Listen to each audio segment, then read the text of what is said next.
This episode is sponsored by Audible. Audible is the home for countless audiobooks, podcasts, guided wellness programs, theatrical performances, comedy, and Audible originals. Sign up today for a free 30-day trial and free audiobook of your choice. Visit audibletrial.com/cinemagold. Welcome to the Cinema Gold Podcast with your host, Larry Leese. Come join us as Cinema Gold dives into the latest Hollywood films and news. Welcome to an all-new episode of the Cinema Gold Podcast. Today we continue our series, Somehow I Manage, where we dive into and give our review of every season of The Office. This week we are in Season 3. Season 3 is definitely one of the best seasons of The Office, and possibly for television as a whole. As such, today's episode might be longer than most. That's what she said! I hope to get more people involved in the discussion of The Office. If you are a fan of The Office and want to be featured on a future episode, send us a voice message at 682-305-0483. What's your favorite moments of Season 3? Feel free to comment, fight, argue, or just downright agree with my opinions. I think the first thing we have to talk about is the introduction of Ed Helms, Andy Bernard, and Rashida Jones, Karen Filippelli. While Karen was written as a whole, season-wide arc, Ed Helms was never intended to actually last the entire season. When Gay Witch Hunt aired, Helms was relatively unknown. He was a regular on The Daily Show for a bit and did some other side gigs before landing the role of Andy Bernard. The inclusion of Andy Bernard as the sole remaining member of the Stamford branch merger plotline was always odd to me.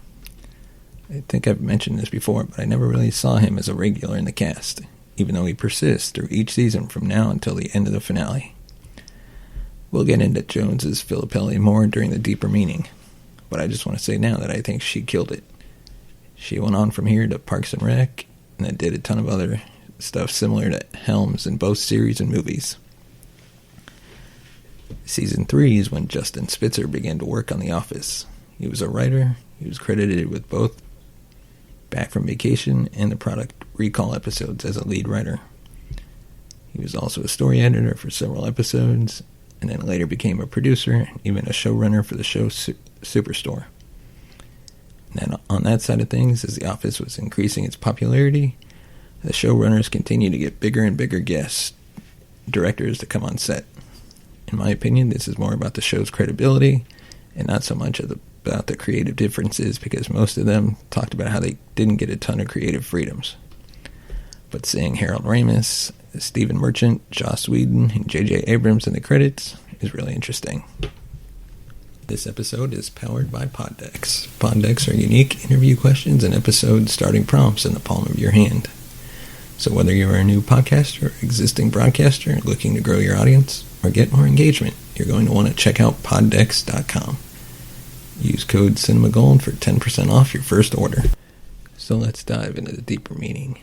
This season is a juggling act of genius that I'm not even sure The Office, let alone anyone else, could ever fully recreate.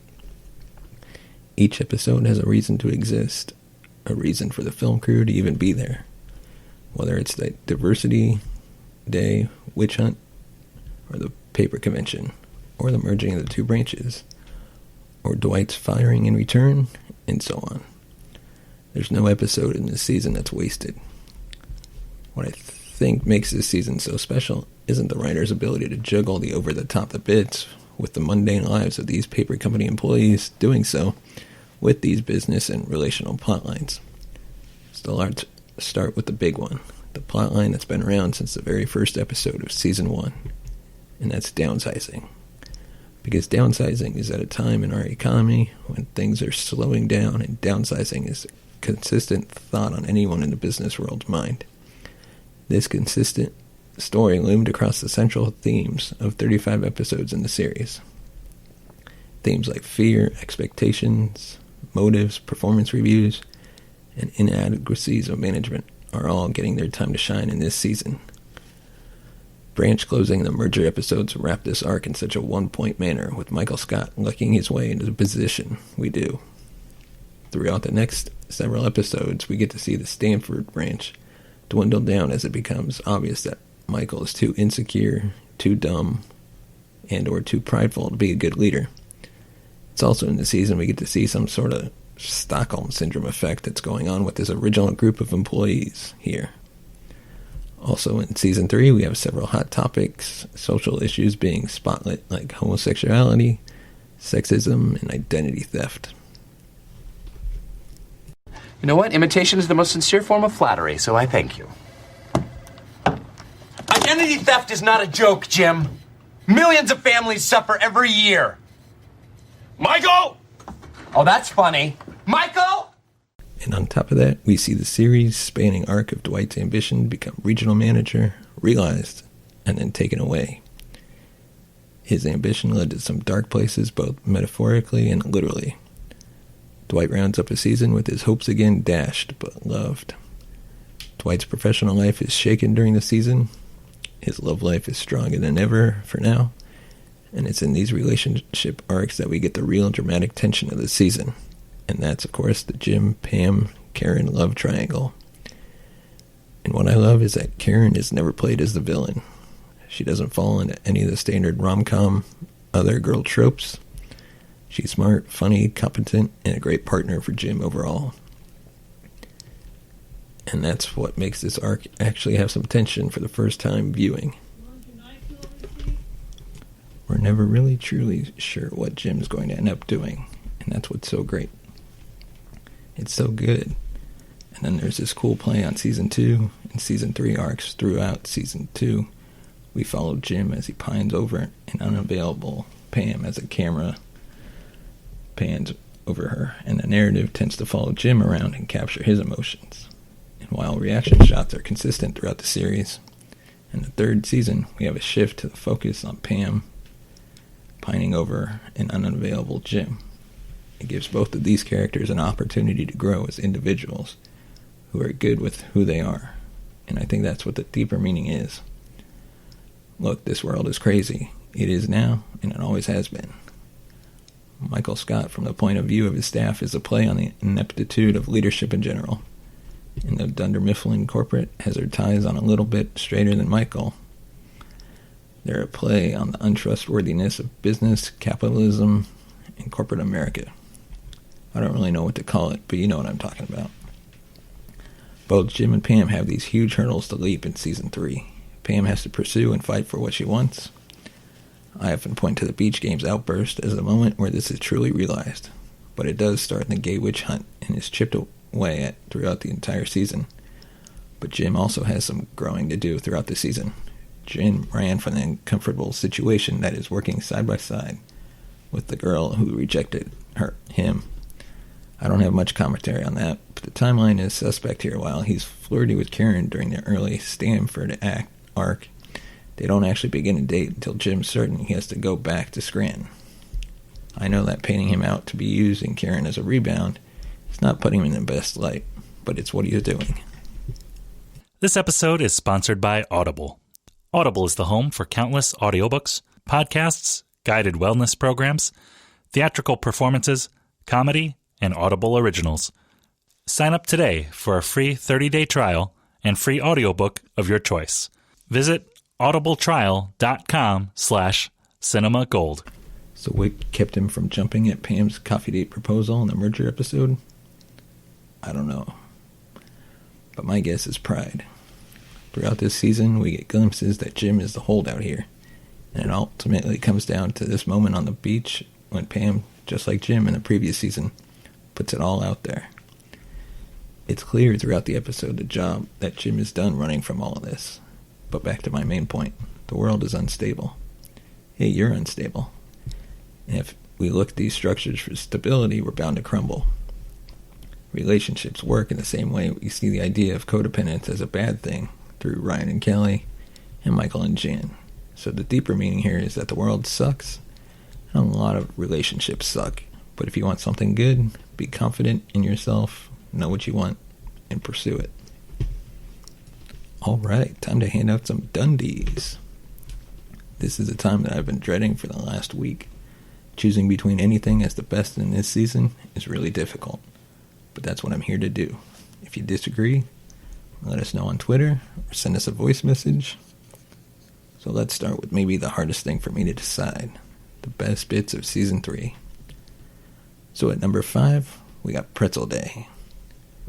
It's consistently one of the top non-Michael Scott related merch topics I've seen out there. There's something so relatable to Stanley's affection with Pretzel Day to think that's why it earned its spot here. At number 4 is Dwight's failed coup. This is definitely going to be one of my favorite scenes between Dwight and Michael. And number 3, it's going to be the improvised gay witch hunt kiss. This scene was made all the more better knowing that it was improvised and everyone's reaction to it has a gleam of realism in it. And number 2 is the great Dwight, you ignorant slut. I don't really get this one, to be honest with you. I don't know if it's that this bit is so popular because it was repeated in the episode or because it's been repeated so much online. But it's become one of the most iconic quotes of the series, even though it's really an SNL quote, but I digress. And the best bit of Season 3 is the great Prison Mike. It doesn't matter what the product is. Slap Prison Mike on there and it's going to be a bestseller. And this bit was so unexpected, so over the top, so Michael Scott, that it deserves its place on the top of this list. And I'm going to have to speak to these next 2 categories.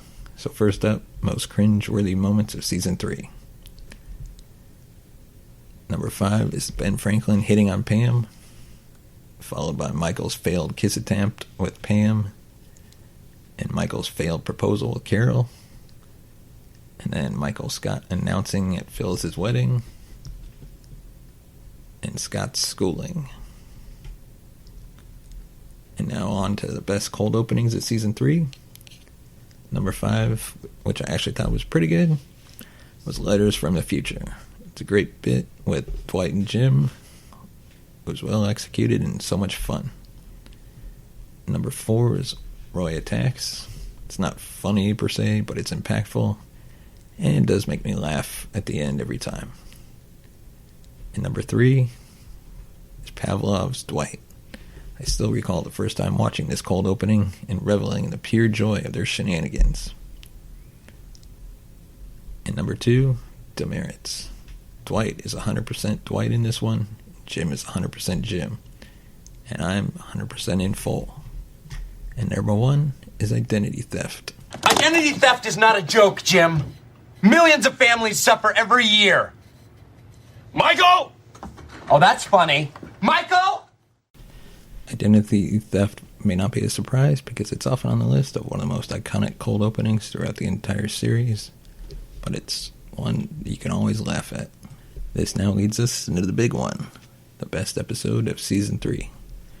And this is where I'm probably going to get myself in a little bit of trouble. Call it a cop-out if you want. Instead of ranking these, I'm just going to lay out what I think are the best episodes categorically. First up, the funniest episode of Season 3 is Gay Witch Hunt. The laughs are endless, the kiss is incredible, and from start to finish, the episode is amazingly funny. The most inspirational episode would be Beach Games. There's something about the ceiling that Michael and the rest of the staff put on Pam, and seeing her break through is just makes it one of the best episodes of the series for me. But the best episode of Season 3 is The Job. It's a great episode, expertly written, shot, acted, and edited. The tension and the payoff at the conclusion are amazing, and it juggles even more than a typical episode of The Office, with the extremely difficult job of wrapping up the season arcs and also setting up Season 4. And I might not laugh uncontrollably during this episode. It is one of the top episodes that come to mind every time I think about Season 3. Thank you for tuning in. Give us a review on Apple Podcasts. Subscribe and share with your friends. Give us your take on The Office Season 3. Join us next week as we cover Season 4 of The Office. Follow us on Twitter at CinemaGold2, or like us on Facebook, search Cinema Gold Movies. Thank you for listening and have a great day. Thank you for listening to the Cinema Gold Podcast. If you want to become a supporter, you can buy us a coffee at buymeacoffee.com/cinemagold. Follow us on Twitter at cinemagold2 and like us on Facebook at facebook.com/cinemagoldmovies.